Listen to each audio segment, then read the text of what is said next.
Boa noite, que a graça e a paz do Senhor estejam com todos os amados irmãos, amém? Eu quero, antes de falar, estar apresentando a minha esposa, pedir a Maria para ficar de pé. Essa moça linda aí, não sei o que ela viu em mim, é a bênção que Deus colocou na nossa vida. É um prazer estar aqui, obrigado.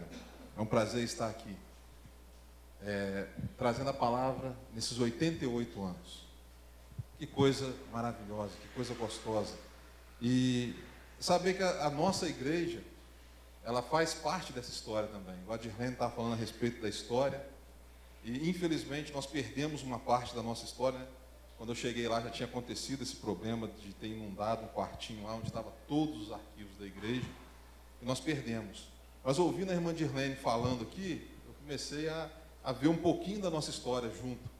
E é igual, a nossa igreja, ela começou lá em Sarandi, em 1918, e de Sarandi, que é distrito de Senador, ela veio para Senador e nós estamos aí, há 107 anos, vamos fazer agora, final do mês que vem, para a honra e glória do Senhor. E nós louvamos a Deus por isso. E nós temos, falando em história, né, como a irmã Dirlene falou, eu sou filho de Mar de Espanha, assim, a igreja tem pastores em muitos lugares, estão pertinho, Senador, nasci na igreja, fui batizado, criança, adolescente, jovem, dei muito trabalho para o pastor Onofre na época, e graças a Deus, estamos aqui para a honra e glória do Senhor. E temos uma afinidade com a igreja aqui de Maripá também, muito grande. O pastor Anderson estava no meu concílio, estava lá, naquele dia tão importante da minha vida.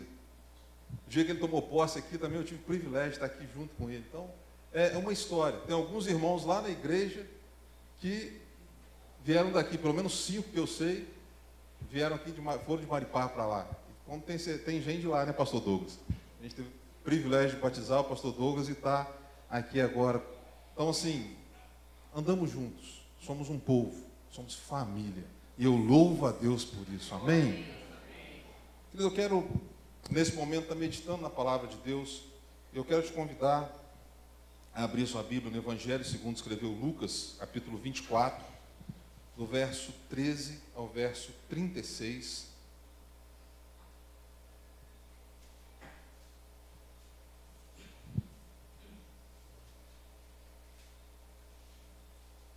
Um texto que nós conhecemos bastante, mas eu quero trazer para você o que Deus colocou no meu coração nessa semana. Amém? Diz assim a palavra de Deus: naquele mesmo dia, 2 deles estavam indo para um povoado chamado Emaús, a 11 quilômetros de Jerusalém. No caminho conversavam a respeito de tudo o que havia acontecido.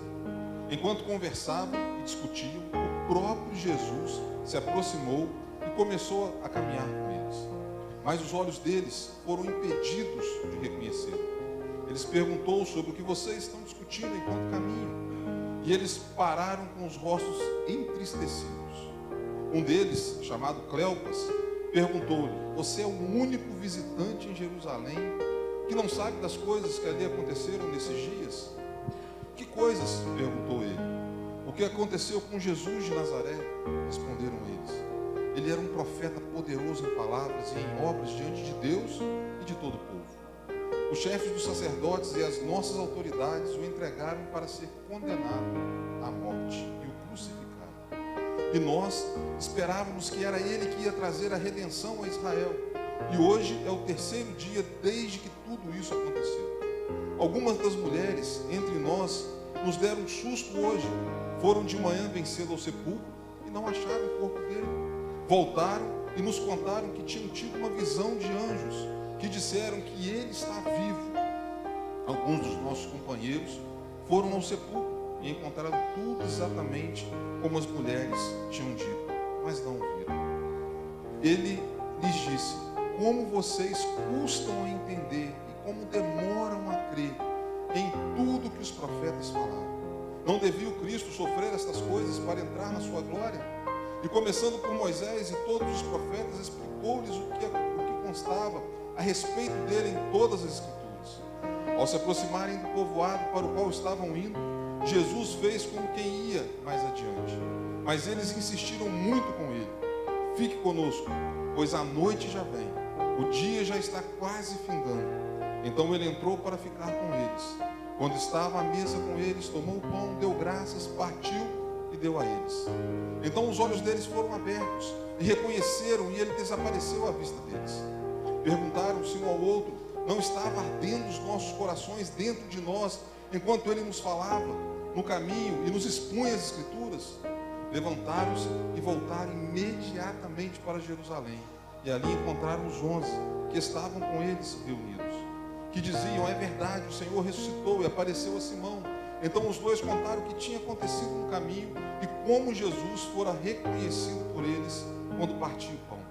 Enquanto falavam sobre isso, o próprio Jesus apresentou-se entre eles e lhes disse: paz seja com vocês. Amém? Vamos orar mais uma vez? Senhor, nosso Deus e Pai que está no céu, nós te louvamos, ó Pai, por esses 88 anos dessa igreja. Nós te louvamos, ó Pai, por cada pessoa que se converteu aqui nesse tempo. Pessoas que estão espalhadas, ó Pai, pelo nosso estado, país e até fora dele, mas que começaram a sua caminhada aqui. Nós te louvamos, ó Pai, pelo privilégio que nos concede de pregar a tua palavra. Nessa noite, ó Pai, eu venho te pedir que eu possa ser simplesmente um instrumento nas tuas mãos. Eu não venho falar nada de mim mesmo, ó Pai, mas que o teu Espírito Santo possa trazer um recado para nós. Pai, usa-me conforme a tua santa vontade. Em nome de Jesus. Amém. E amém. Amém, querido. Quase que eu fiz bagunça. Se tinha alguém dormindo, acordou agora. Agora está pronto para ouvir a palavra. Esse texto, ele traz dois discípulos de Jesus que estavam indo de Jerusalém para uma aldeia chamada Emaús, a sua casa. O que me chama a atenção nesses discípulos é a tristeza deles. Cabisbaixo, coração apertado, caminhando em direção à sua casa, deixando todos os seus sonhos para trás, todos os seus ideais, tudo que tinham pensado, tudo que tinham planejado. Uma tristeza profunda, desiludidos, uma dor na alma. E querido, muitas das vezes, a gente, na caminhada da vida, nós estamos como esses discípulos, nós estamos, às vezes, achando que nós estamos sozinhos. Nós estamos perdidos na nossa caminhada. Nós nem notamos que Jesus está do nosso lado. Nós nem notamos que Ele está caminhando conosco. Esses discípulos estavam voltando para casa com o coração totalmente apertado, totalmente esmagado. Mas para a gente entender um pouco mais toda essa história, nós precisamos entender o contexto. Esses dois discípulos, eles saem de Emaús para ir para Jerusalém com o coração feliz, numa alegria, num regozijo, numa festa muito grande. Eu tenho certeza que nós que saímos para estar aqui nessa noite, comemorando os 88 anos dessa igreja, nós saímos felizes de casa, nós saímos animados, nós saímos alegres. Olha só, grande coisa o Senhor tem feito por nós, por isso nós estamos felizes, por isso nós estamos alegres. E assim esses homens foram para Jerusalém, e assim esses discípulos foram em busca de Jerusalém. Estavam indo para uma grande festa, a festa da Páscoa, a maior festa dos judeus na época, uma festa mais importante para eles. Eles chegam em Jerusalém cheios de sonhos, cheios de expectativas, o coração transbordando de alegria, ainda mais que participariam dessa festa junto com o seu melhor amigo, junto com o seu mestre, junto com o seu líder espiritual, juntos com Jesus, o Filho de Deus. Eles estavam indo, o Messias, aquele que veio para nos resgatar, que veio para nos salvar, que veio para mudar a nossa história. Olha que diferença de como eles foram para quando eles voltaram. Eles vão para Jerusalém com toda essa alegria. Alegria de encontrar com Jesus. Alegria de participar dessa tradicional festa judaica. Alegria de estarem todos juntos ali em Jerusalém. Mas de uma hora para outra, essa festa se transforma em tragédia. Nós conhecemos essa história. Uma tragédia de proporções inimagináveis. Imagine só, no meio dessa festa, você está numa festa, num local com toda alegria, com toda expectativa, e seu melhor amigo é assassinado. de uma forma cruel, de uma forma sobrenatural, de uma forma horrível, de uma forma terrível. Aquele que seu líder espiritual, aquele que estava te mostrando o caminho, aquele que estava te conduzindo, agora está morto. Aquele no qual eles tinham colocado toda a sua esperança, tinham depositado ali, eu não sei quanto tempo que eles caminhavam com Jesus, mas vamos colocar que estava desde o início, aqueles 3 anos de ministério, eles estavam vendo sinais, estavam vendo prodígios, acreditavam no que estava acontecendo, e eles falaram assim: esse realmente é o Messias, esse realmente é aquele que vai nos libertar, esse realmente é aquele que vai trazer uma nova história para o nosso povo. E agora ele está morto. Agora ele é envergonhado. Agora ele precisa passar pela via dolorosa, carregando a sua cruz, sendo cuspido, sendo xingado, sendo ofendido. A festa se tornou um horror, a festa se tornou no pior momento. Aquele que eles criam que era o Messias estava pendurado, tinha sido pendurado num madeiro, tinha sido sepultado numa tumba fria. E as suas vidas ainda corriam risco, porque eles eram conhecidos como discípulos daquele que estava morto. A esperança se esvaiu. O Salvador não conseguiu salvar a si mesmo. Estava morto, estava sepultado. Então eles tomam uma decisão: vamos voltar para a nossa casa. Vamos para a nossa vida que nós tínhamos antes de conhecê-lo. E talvez você ouvindo tudo isso, você fale assim: nossa, como que esses discípulos conseguiram, depois de andar com Jesus, depois de caminhar com Ele, depois de ter uma experiência com Ele, não tinha entendido realmente o que estava acontecendo. Querido, mas eu quero falar com você que muitas das vezes nós passamos por esses momentos. Momentos em que a nossa fé muitas das vezes é estremecida por causa de um problema, de uma perca, de uma dificuldade. E às vezes nós nos vemos caminhando no caminho de Emaús, cabisbaixos, tristes, achando que o nosso Redentor não vive. Nós olhamos para ele e falamos: como que esses homens que andaram com Jesus, querido, nós andamos com Jesus, nós conhecemos a história. Mas muitas das vezes nós nos desesperamos quando a gente abre um resultado de um exame e tem lá que é uma doença talvez incurável. Nós esquecemos que nós servimos aquele que pode curar toda e qualquer doença. Quando nós recebemos uma notícia de perca e nós achamos que o mundo desabou ao nosso redor, nós esquecemos que nós temos um Consolador que nos mantém de pé, que nos mantém vivo, que nos mantém do nosso lado. Muitas das vezes nós estamos caminhando no caminho de Emaús.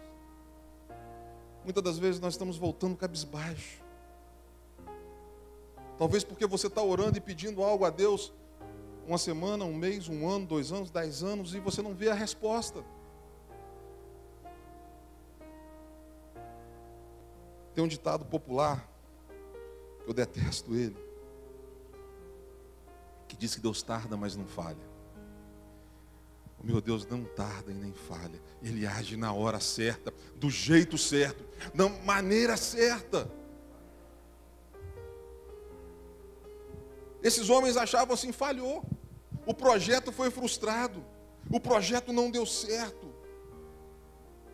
O diabo sutilmente os convenceu que Jesus tinha os abandonado, que o seu Redentor estava morto, que eles estavam sozinhos e agora o mais importante era salvar suas próprias vidas, era voltar para sua casa, era fingir que nada disso tinha acontecido.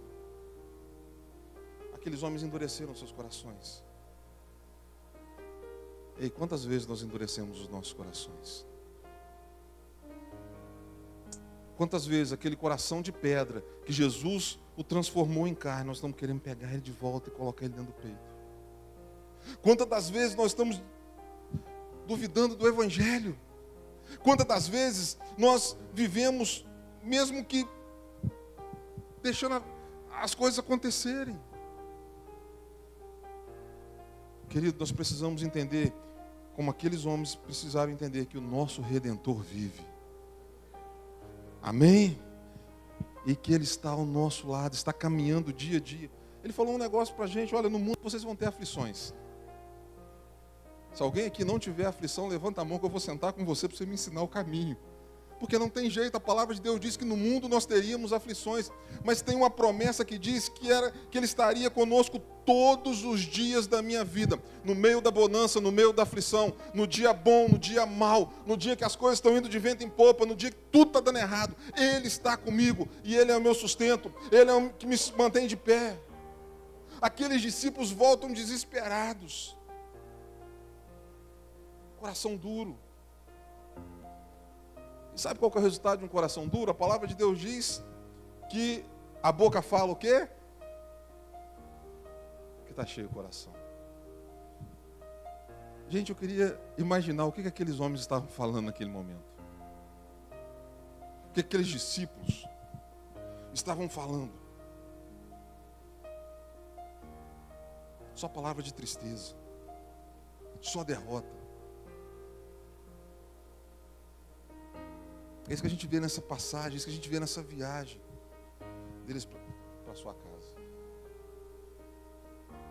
E Jesus chega e faz uma pergunta: o que vocês estão falando aí? Qual que é o assunto? Eles olham para Jesus e começam a contar aquela história triste. De um Messias que não existia mais, de um Redentor que não podia redimir ninguém, de um profeta que estava morto, crucificado, enterrado.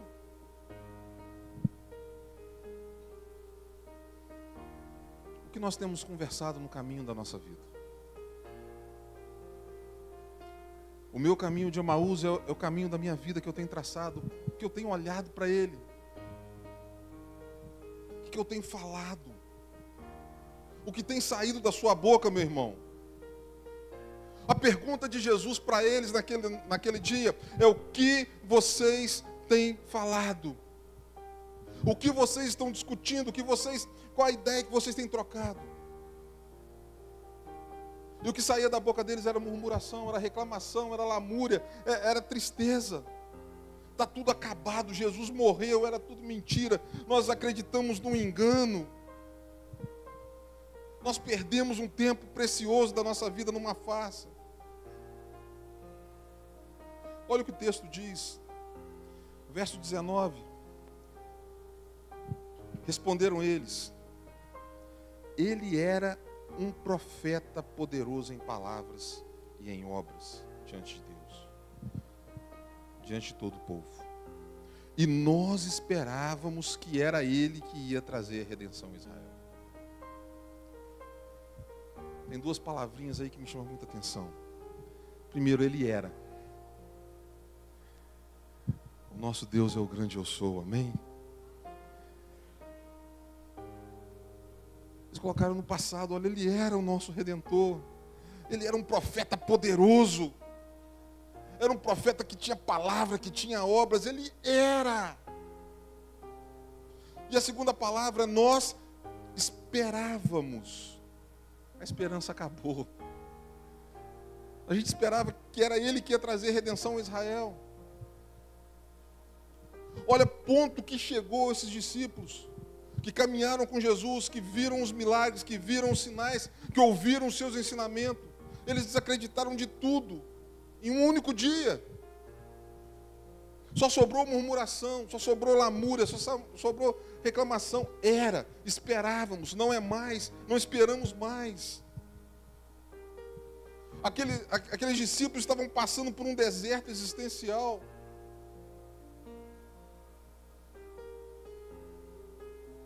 Ei, meu irmão, o coração de pedra, o coração endurecido, ele cega os nossos olhos. E muitas das vezes nós estamos com Jesus do nosso lado e não conseguimos ver a presença maravilhosa dele na nossa história, na nossa vida. Eles não entendiam que tudo era um plano maior. Eles não entendiam que tudo estava planejado pelo nosso Deus. A cruz não é e nunca foi o plano B de Deus.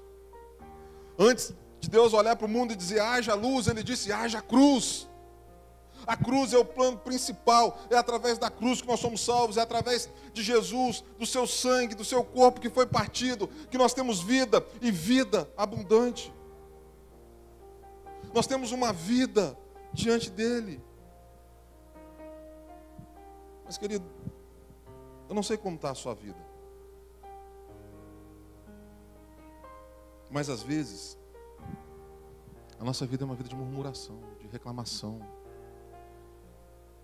Está tudo ruim. A igreja está ruim, o salário está ruim, a família está ruim. E as coisas boas estão tudo do outro lado. Na minha vida está tudo dando errado. Eu quero dizer para você nessa noite, querido, que a murmuração, ela tira, muitas das vezes, a bênção de Deus da nossa vida. Deus nos chamou para sermos gratos, amém? Não simplesmente gratos nesse dia de festa, mas quando tudo está dando errado. A palavra de Deus diz, glorifique a Deus, seja grato, quando tudo está indo bem na sua vida, não é isso? Em tudo, dai graças. Naquele dia, talvez seja o pior dia da sua vida, levante a sua voz e glorifique o nome de Deus, mesmo que ela não tenha nem força para sair de tanta dor, de tanta dificuldade, mas no íntimo do seu ser, glorifique a Deus, porque você está vivo mais um dia. Louve o nome do Senhor, dê glórias. Dê glórias porque essa igreja está fazendo 88 anos. Dê glórias pelo problema que você está sofrendo talvez hoje, pela dificuldade que você está passando, glorifique a Deus por ela, porque o Senhor está conosco. Ele é o único que pode pegar esse coração endurecido do ser humano e transformar num coração de carne novamente. E o texto diz, para a gente continuar, que Jesus se aproxima, começa a andar com ele e começa a abrir as escrituras na frente dele. Começa desde Moisés e os profetas e vai usando. A palavra vai entrando no coração deles, mas os olhos espirituais estavam fechados. Eles continuavam cegos espirituais. E eles falavam assim, nossa, lá no final, depois, assim, quando ele falava com a gente, o nosso coração ardia. E às vezes você está vindo culto após culto e você tem sentido o seu coração arder. Você fala assim, nossa, que palavra, nossa, como que isso aconteceu, nossa, que louvor, olha, meu coração está ardendo. Mas você precisa abrir os seus olhos e ver a glória de Deus, e ver a presença de Jesus, e entregar a sua vida completamente a Ele. Tem muitas pessoas que estão indo na igreja dia após dia, frequentando dia após dia, sentem o seu coração arder, sentem o seu coração queimar, mas não tomam atitude de viver esse evangelho. Eu não sei se essa é o seu jeito de ser nessa noite, mas eu quero te convidar a se entregar completamente a Jesus. E talvez você, pastor, mas eu sou membro dessa igreja há 40 anos, há 44, a metade da vida dela. Mas, queridos, nós precisamos muitas das vezes dar um reset na nossa vida e voltar ao primeiro amor. E voltar ao início de tudo. Como eu falei aqui, eu nasci num lar evangélico, eu louvo a Deus por isso. Fui adolescente, jovem na igreja, estava sempre envolvido na liderança, mas meu coração ardia nos congressos, nas palavras, mas muitas das vezes eu não conseguia ver Jesus. Eu não conseguia entender que era Ele que estava do meu lado. Eu vou falar uma coisa aqui, não se escandalize. Sabe onde que eu vi Jesus?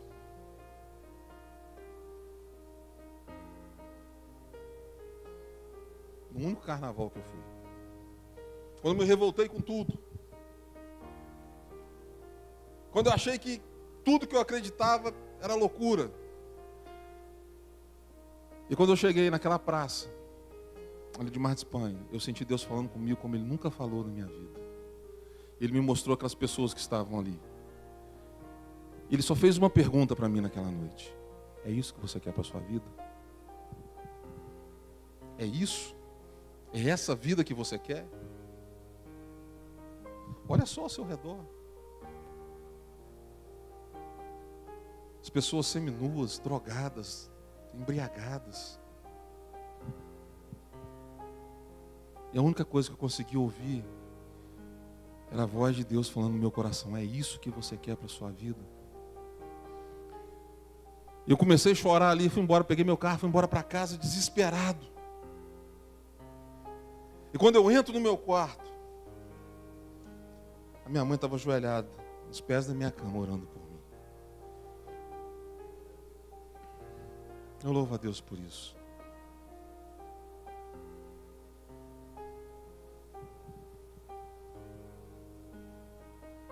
Eu estava no meio do povo de Deus. Como tem uma música da Eichel, eu estava perdido na casa do Pai. E quando eu saí, Deus falou assim: é isso que você quer? Eu tenho algo para você. Querido, não sei como está a sua vida nessa noite, mas eu sei que Deus tem muito mais para fazer na sua vida do que Ele já tem feito. Nós precisamos nos colocar na presença dEle. Nós precisamos parar de andar decepcionado como esses discípulos, achando que Jesus não pode resolver a nossa situação, achando que Jesus não pode mudar a nossa história. Ele é o mesmo ontem e hoje será eternamente. E aqueles homens vão chegando à aldeia de Emaús. E o texto diz que Jesus, ele fez como que se fosse continuar a história. E eles insistem para Jesus, para que ele entre na sua casa. Senhor, vem cá. Eu creio que aquela sede espiritual causada pelas palavras de Jesus, assim, vamos ouvir um pouco mais. Você que é peregrino, entra na minha casa. A gente está caminhando praticamente todo dia, estamos com fome, vamos partir o pão. Chamando, entra na comunhão comigo. E esse convite mudou toda a história. Jesus, entra na minha casa, entra na minha vida. Vem ter comunhão comigo. O que Jesus precisava fazer por mim e por você, querido, Ele fez. Ele pagou o preço da nossa salvação. Agora está esperando que a gente tenha uma vida de fidelidade, uma vida de comunhão, uma vida de busca, que nós estejamos todos os dias lado a lado com Ele.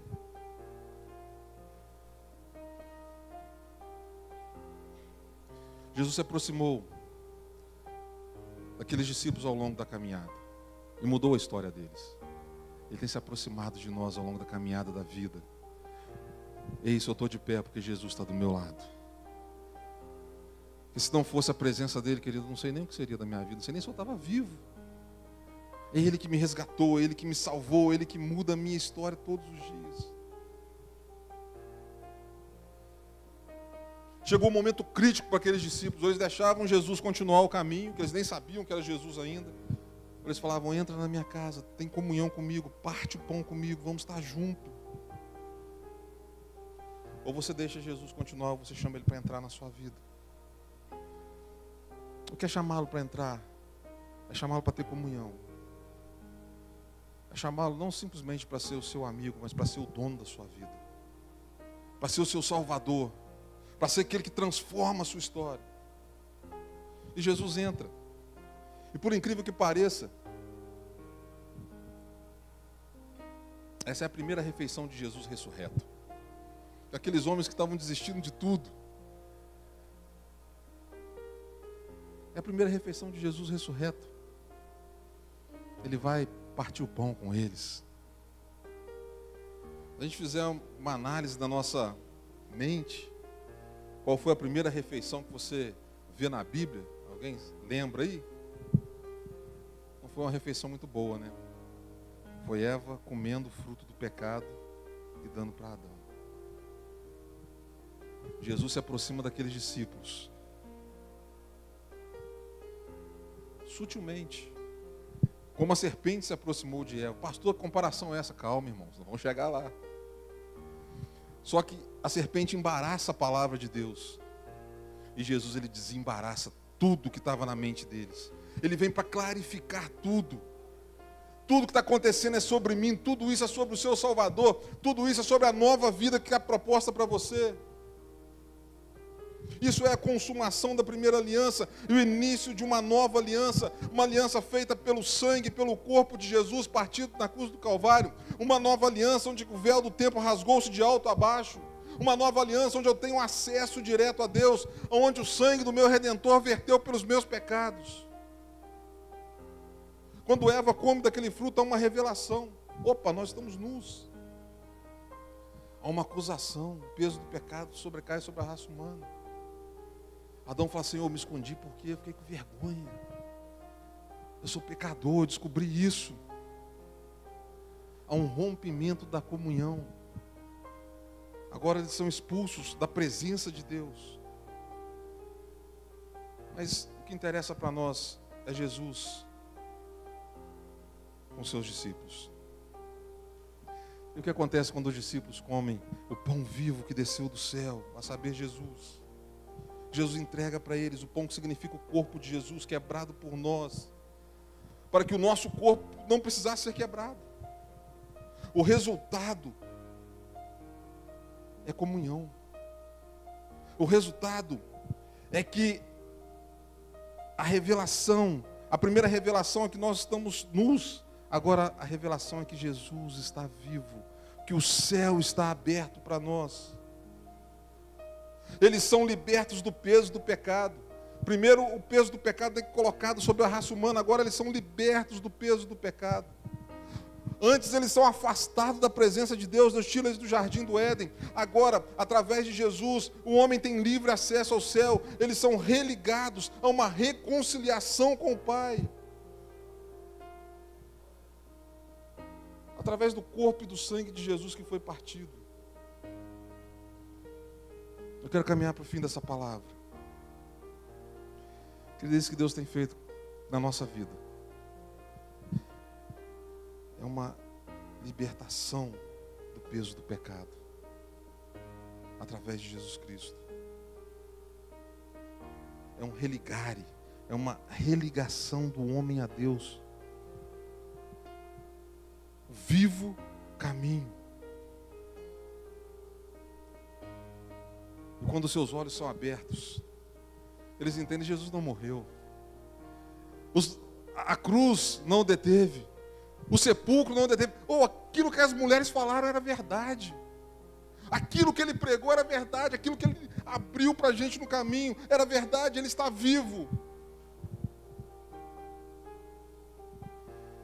Eles voltam para Jerusalém.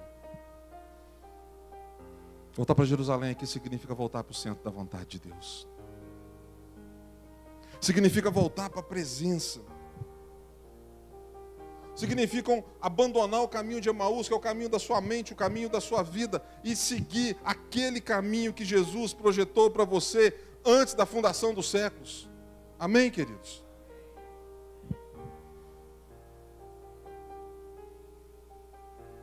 E eles não ficaram parados. Eles voltaram para Jerusalém. Talvez eles falaram com Jesus assim, Senhor, olha, fica na nossa casa, porque a estrada é perigosa, tem uns bandidos aí que têm roubado os peregrinos, a gente está em 3, mas o senhor vai sozinho daqui para frente, pode acontecer alguma coisa. Já a noite está chegando, não é bom a gente andar à noite, a estrada é perigosa. Eles estão nem aí para isso, eles voltam os 11 quilômetros até Jerusalém, eles voltam não andando cansados, eles voltam correndo. Eles passam aquela noite a pé, voltando para Jerusalém com uma alegria, igual a irmã Dilene falou, dos nossos primórdios que iam a pé, descalço. Aleluia. Eles foram a pé, voltaram para Jerusalém e falaram assim, olha, a história é verdade, o nosso Redentor vive. Jesus, ele estava lá em casa. Ele partiu o pão e desapareceu, ele teve comunhão com a gente e sumiu. Ele só queria que a gente entendesse que ele é o Salvador da nossa vida, que ele não veio aqui simplesmente para morrer, que ele não foi morto por Pilatos, por Roma, nem pelos líderes religiosos, ele foi morto pelos nossos pecados. E o que você tem feito, querido, com essa verdade que liberta? Há 88 anos, essa verdade que liberta chegou nessa cidade. há 107 anos chegou na nossa região, lá em Senador. Essa verdade que liberta. E a responsabilidade agora é minha, é sua, de levar essa verdade, de pregar essa palavra, de sermos testemunhas vivas, de professarmos a nossa fé como esse lindo casal fez hoje aqui através do batismo. E eu tenho certeza que vai continuar fazendo nessa cidade, na família, nos amigos, mostrando: eu sou diferente, eu sou lavado e remido no sangue do Senhor. Eu tenho problema, eu tenho dificuldade, eu tenho dores, eu tenho, às vezes o saldo não está muito no azul, mas mesmo assim eu estou feliz, eu estou glorificando, eu estou adorando esse Deus, eu estou voltando para Jerusalém. Olha, o cansaço ficou lá em Emaús, o cansaço eu deixei para trás, eu estou voltando para Jerusalém com uma alegria que eu nunca tive na minha vida. É a alegria da salvação, é a alegria da redenção, é a alegria da transformação, é a alegria de uma nova vida, é uma alegria de entender o propósito que eu tenho nesse mundo. Quer levar essa palavra, quer pregar essa palavra, quer ser testemunha viva do que Jesus fez na minha vida. E você é testemunha desse evangelho. Talvez daqui a 88 anos, se Jesus não voltar até lá, a história vai estar escrito lá o seu nome, que fez a diferença em Maripá de Minas, amém? Que fez a diferença nessa nossa região, amém? Eu lá na igreja tenho algumas pessoas que tiveram lá, algumas eu conheci quando eu cheguei, tem 14 anos que eu estou lá. Algumas eu tive o privilégio de conhecer. E quando a gente vai falar de Jesus, a resposta, olha, já falaram desse Jesus, já testemunharam esse Jesus aqui. E eu falo lá na igreja: gente, são sempre as mesmas pessoas. Elas não estão mais entre nós. Jesus já chamou para si. Uma delas é a avó, pastor Douglas, e da Suzana. Esses dias um irmão estava pregando lá na igreja, e ele falou assim: estava na rua de qualquer jeito, era adolescente, e quando eu passei perto da casa da irmã Nazia, ela me agarrou e falou assim: não tem EBF na igreja? Não, você vai comigo. Ele falou assim: não quero. Ele falou assim: tem comida lá. A gente brinca com ele. Convenceu. E está lá um grande homem de Deus, uma bênção na igreja, nosso tesoureiro, pregador da palavra de Deus. Eu faz tudo. Eu vi o irmão aqui, faz uma coisa, faz outra, brinquei com a minha esposa. Olha o Dedé daqui. Tudo é ele. Mas porque lá atrás tinham pessoas que pagaram um preço. Uma igrejinha que tinha 7, 8 pessoas. E que talvez se fôssemos nós hoje, ia falarmos assim: ó, vamos desistir 7 pessoas. Se faltar 3, tem 4 no culto só. Talvez se você... O que eu vou pregar para 3 pessoas aqui? Mas aquele povo orou, como eu tenho certeza que aconteceu no passado. E olha o que Deus tem feito aqui. Porque alguém pagou o preço lá atrás. Ei, Deus está me chamando e te chamando para pagar o preço da nossa geração. Para que amanhã Maripá seja conhecida por vocês que passaram por esta igreja. Eu falo que se alguém lembrar de mim um pouquinho, como algumas irmãzinhas da igreja, a irmã Euli, a irmã Nazira, a irmã Celina, a irmã Geralda, que já estão na glória, se alguém lembrar 1/10 do que elas fizeram lá, lembrar de mim, eu estou feliz. A minha missão está cumprida. Querido, você é responsável por essa geração, amém? Às vezes a gente fala assim: o pastor Anderson é responsável por essa... Não. Eu não sei quem... Alguns pastores que passaram por lá, eu não sei, eu sei o nome de vários. Mas elas marcaram a geração naquela igreja. Vocês têm a responsabilidade de marcar essa geração. Querido, a gente não vai ficar aqui para sempre. A gente está de partida. Mas nós precisamos deixar um legado. Às vezes a gente se preocupa tanto em dar um bom estudo para o nosso filho. Não é errado, não. Em deixarmos alguma coisa de bens materiais para eles. Mas eu costumo brincar com meu filho: meu filho, dá seus pulos, não vou deixar nada para você não, se vira. Ele fala: essa casa é minha. Eu falo assim: não é não, Essa casa é minha. Se vira para conseguir a sua. Brincando, mas o que eu preciso deixar é um legado. Mesmo que eu não deixe um teto. Mesmo que eu não deixe nada para ele. Mas se eu deixar um exemplo de um homem de Deus, se a minha esposa deixar um exemplo de uma mulher de Deus, de fidelidade ao nosso Deus, é o que nós precisamos. Amém, queridos? Que daqui a 88 anos, o nome de cada um de vocês esteja gravado nos anais da história desta igreja, que vocês fizeram a diferença, amém? Querido, que Deus nos abençoe. Pastor Anderson, mais uma vez, muito obrigado, querido. Muito obrigado pelo carinho, por esse privilégio tão grande de estar aqui nessa noite. Muito obrigado mesmo. Você está vendo a gente aqui, Pastor Márcio. É um prazer poder ter o irmão conosco aqui. O pastor vai estar com a gente lá na igreja amanhã também. Que Deus possa estar abençoando a sua vida. Vai estar